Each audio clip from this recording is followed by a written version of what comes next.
Salut, c'est Trado, je suis content de vous retrouver pour la mise à jour de la préparation de la semaine de trading sur France 40, Allemagne 30, Wall Street et US Texan, l'équivalent en CFD du Nasdaq, du Dow Jones, du DAX et du CAC. Je vous retrouve de l'autre côté.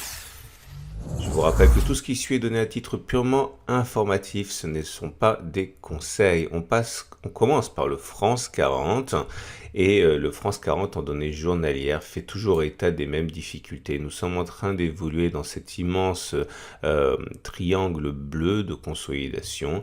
Nous avons une première zone de support ici en données journalières qui s'établit entre 4710 et 4760 et la prochaine résistance journalière qui est là à 5224, 5237 à l'origine, des difficultés à partir du 9 juin.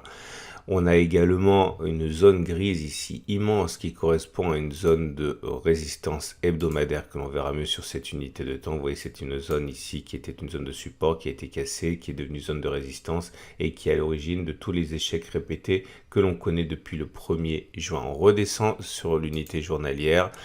L'unité 4 heures même, et voilà où nous en sommes. Donc une bougie égale 4 heures de cotation. On retrouve les zones qu'on a mentionnées précédemment en orange et en gris, et la difficulté pour le trader sur cette unité de temps, c'est qu'il n'y a pas de tendance comme on peut le voir. Les moyennes mobiles à 20 périodes et à 50 périodes sont globalement plates, elles s'entrelacent, les cours également s'entrelacent autour de ces moyennes mobiles. Il n'y a pas de tendance, donc ceux qui aiment suivre la tendance sont sans doute dépités. Normalement, il faudrait envisager que l'on puisse trader à la baisse uniquement si les moyennes mobiles devenaient baissières. Alors par exemple, une cassure du support 4 heures des 4891, 4938 pourrait faire l'objet pour certains de recherche de signaux baissiers si au moment où on cassait les 4891, les moyennes mobiles étaient descendantes. Dans ce cas, effectivement, certains traders pourraient être intéressés, mais toute cette zone grise, en fait, qui est une zone de résistance, est une zone où certains traders cherchent des signaux baissiers. C'est très clair quand on voit les échecs successifs sur cette zone, le 14 septembre, le 15 septembre ou encore le 16 septembre. Les traders baissiers recherchent également des signaux sur cette grande zone de résistance grise. Maintenant, ceux qui veulent plutôt chercher des signaux haussiers ont deux solutions. La première, c'est attendre que l'on clôture au-dessus de la résistance 4 heures, 5064, 5075, avec des moyennes mobiles ascendantes pour acheter, ce qui est quand même dangereux puisqu'on est globalement à l'intérieur d'une zone de résistance et les haussiers n'auront pas de vent porteur dans cette zone. Autre solution,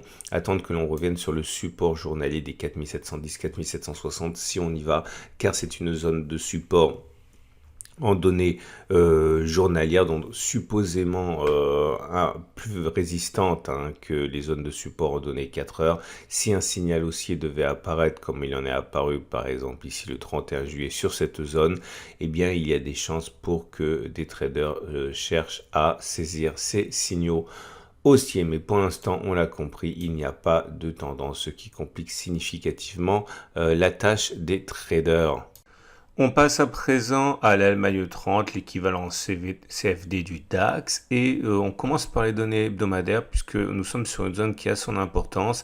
Cette zone des 12 913 170 est une zone de résistance importante car il s'agissait d'un support qui a été cassé, qui a donc changé de polarité, qui est donc devenu résistance de manière très classique, et on voit que malgré des tentatives très marquées ces dernières semaines pour clôturer au-dessus, à chaque fois, malgré des excursions au-delà de la résistance, c'est bien dans la résistance ou en dessous de la résistance que l'on a terminé. Il faut donc se méfier de cette zone qui est visible sur les données journalières et les données 4 heures, on va le voir tout de suite. Et voilà ce que donne donc le graphe en données journalières. Une bougie est égale à un jour de cotation. On voit la zone grise qui a l'air effectivement d'avoir été battue en brèche, mais vous avez vu que ce n'était pas le cas. Elle continue à jouer sa fonction répulsive en rejetant les cours vers le bas. Nous avons une résistance journalière ici évidente, 13 339, 13 461 à l'origine du reflux du 3 septembre, mais également plus récemment cette semaine le 14 septembre. Et en données journalières, un support ici à 12 210, 12 354 qui pourra éventuellement être mobilisé par les traders haussiers en données intraday. Et on finit avec les données 4 heures. Là aussi, comme pour le France 40, il n'y a pas de tendance claire, vous le voyez à l'absence d'orientation des moyennes mobiles. Là aussi, comme pour le France 40, il est difficile pour les suiveurs de tendance de trader. Ceux qui cherchent des points d'achat attendent sans doute que l'on passe au-dessus des résistances journalières et H4 aussi à 13 406, 13 461, en espérant qu'au moment où cela se produira, les moyennes mobiles seront devenues haussières. Des signaux haussiers effectivement pourraient être saisis par les traders avec ce biais d'achat.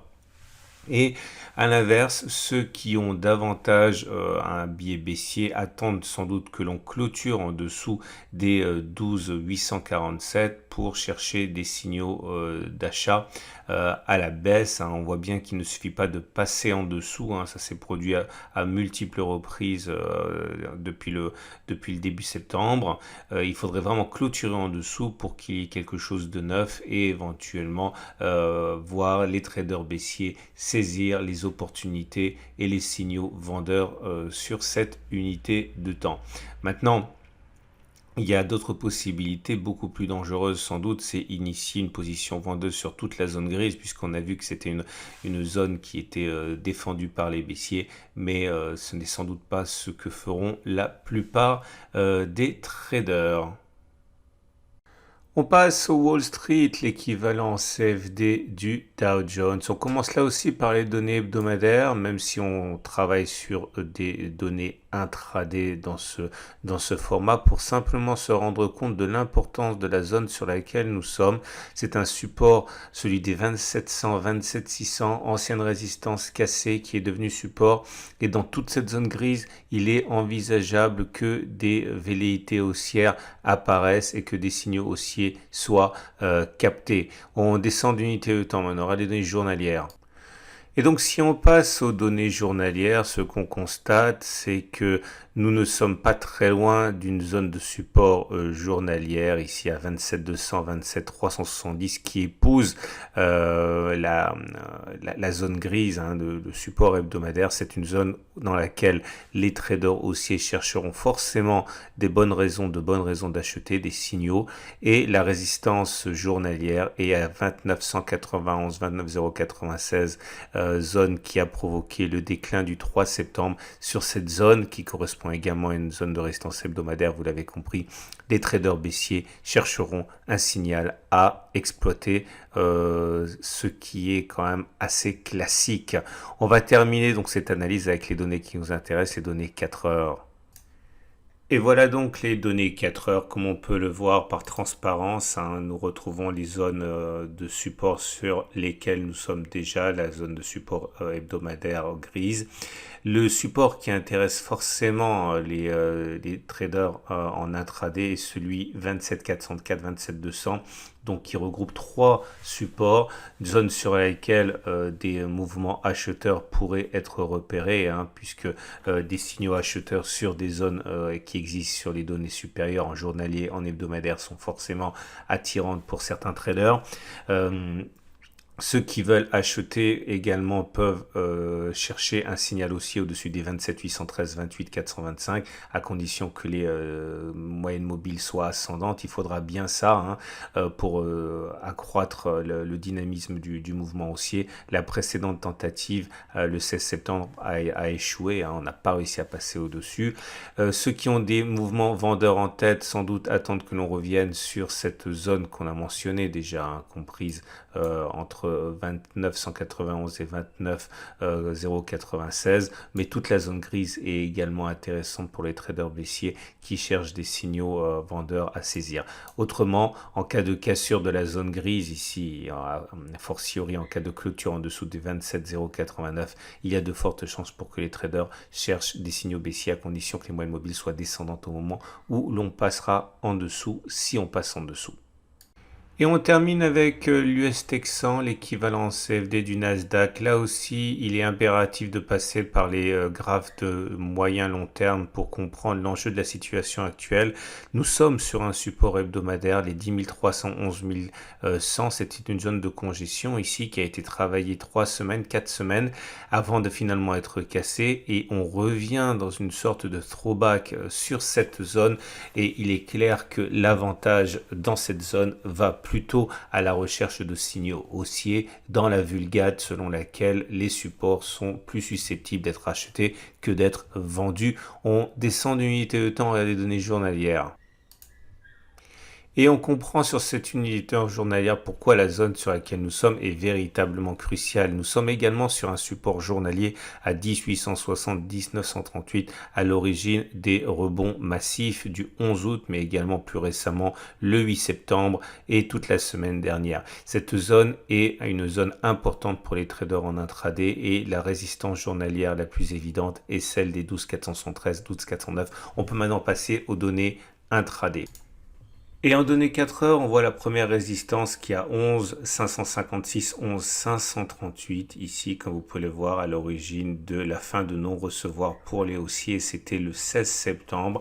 Pour un support H4 à 10 925, 10 760 ici, zone sur laquelle on est en train de rebondir. Alors, les moyennes mobiles sont descendantes, on est en dessous de la tendance baissière, mais baissière alors que l'on s'apprête à se confronter à tous les haussiers qui cherchent des points d'entrée sur les unités de temps supérieures. Il est donc dangereux actuellement de spéculer à la baisse. Ceux qui ont un biais baissier et qui veulent trader dans le sens de la baisse attendent sans doute que l'on casse le support H4 des 10 760, mais avec encore un peu plus de prudence, que l'on passe en dessous de la résistance grise, du support gris dont on a vu qu'il est très important car c'est un support en données hebdomadaires.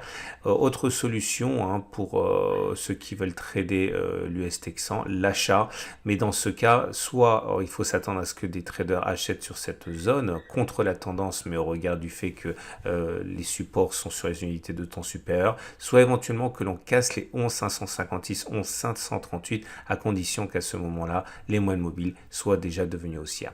Voilà ce qu'on pouvait dire pour ces 4 marchés. Je vous invite à regarder à la fin de cette vidéo l'analyse technique de moyen terme. Justement, vous retrouverez les données hebdomadaires, la volatilité à anticiper pour cette semaine et également la préparation de la semaine de trading pour l'euro-dollar, pour quelques cryptos. Je vous retrouve juste à la fin de cette vidéo.